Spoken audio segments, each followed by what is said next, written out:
Well, good morning, everybody. Welcome to what will be the world's fastest multi-launch coaster, which is pretty exciting right here in Williamsburg. And as you can see, the track is near completion. We're actually standing underneath the only section that doesn't exist right now, but it will in the next couple days. So the track will be 100% complete. Where we're standing, we have our top hat feature, which has a beyond vertical drop at 95 degrees. What the ride's going to do is actually come up the top hat once and then fall back down, pick up that spike, and then when it comes down the second time, it's an additional launch that will take you all the way up over the top hat. It uses a switch track, which has only been used a couple times in the world, once over in China and once down at Universal. So sometimes it's fun to be the first ever, but sometimes it's nice to have some things in operation already. So we've seen it live.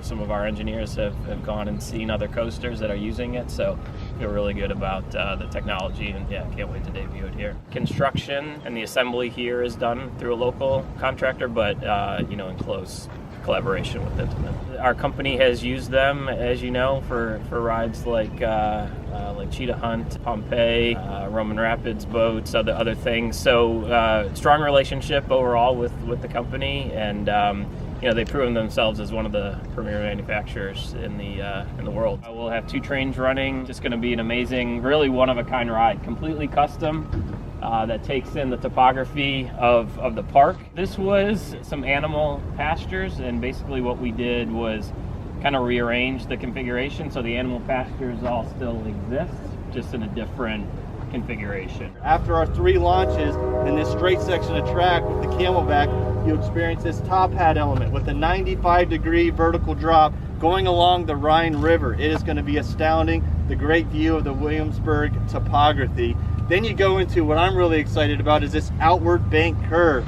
Most curves in our industry on roller coasters, you'll have the track on the inside face of the bank. This one, we actually stuck it onto the outside. And what's really interesting, as you're maneuvering that element, you will experience uplifting forces as you're going through there. Then you finish off with a little sideways bank airtime hill. And I'm really excited about what's behind us here. That is our Top Gun stall.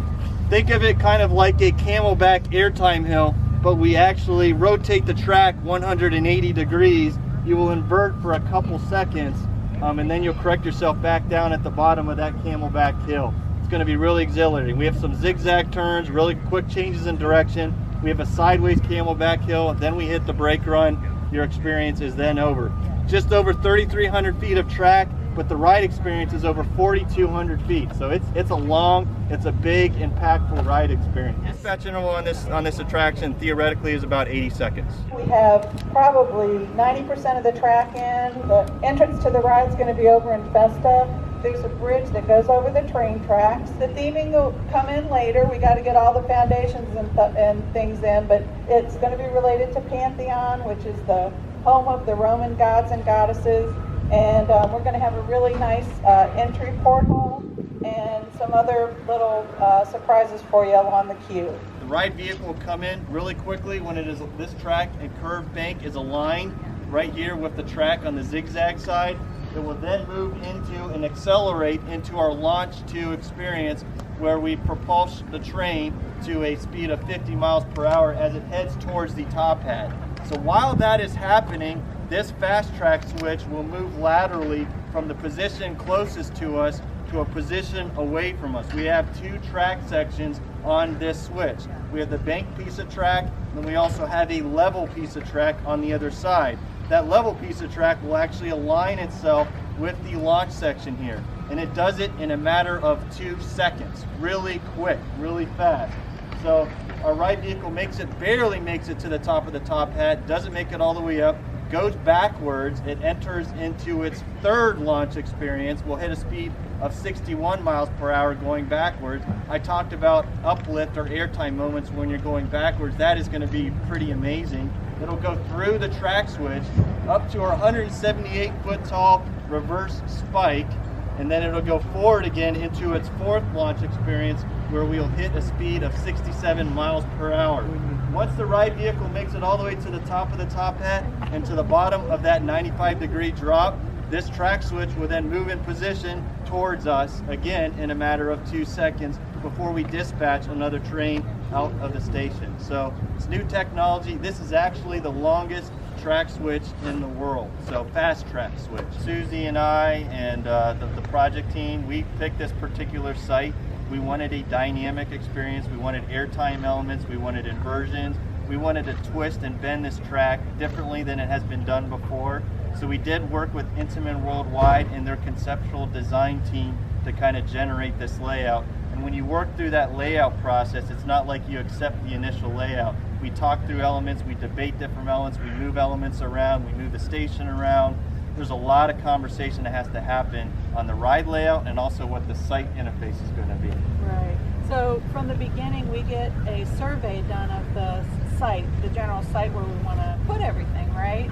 And then we work with Jonathan and the ride manufacturer on how those elements are going to fit on our site. Obviously, a different park, a lot of the parks down in Florida are pretty flat, right? So they're going to have taller columns and things like that. We have very tall columns in the high areas, but there's also really short columns down by the water. So we're taking advantage of our terrain and our topography. We're probably going to be within 10 feet from the edge. It depends on how the train's loaded. We're actually going to be starting commissioning very soon, and part of the beginning parts of a commissioning process is we go into an electrical I/O checkout. We check all of our cable terminations on the launch system. We check our terminations on the low voltage ride control system. That is typically like a 2 to 3 week process before you even start moving trains or anything like that. And on a typical commissioning process, you cycle one train at a time. And then as you progress through the commissioning, you add a second train and you keep going to the airport. There's all these scenarios that you have to go through. So it's not just cycling a train over and over and over and over again. That's part of it, but you have to look at all those scenarios, safety block checks, things like that, that we're intentionally trying to see what the ride does and experiences. So that'll be starting here within the next month.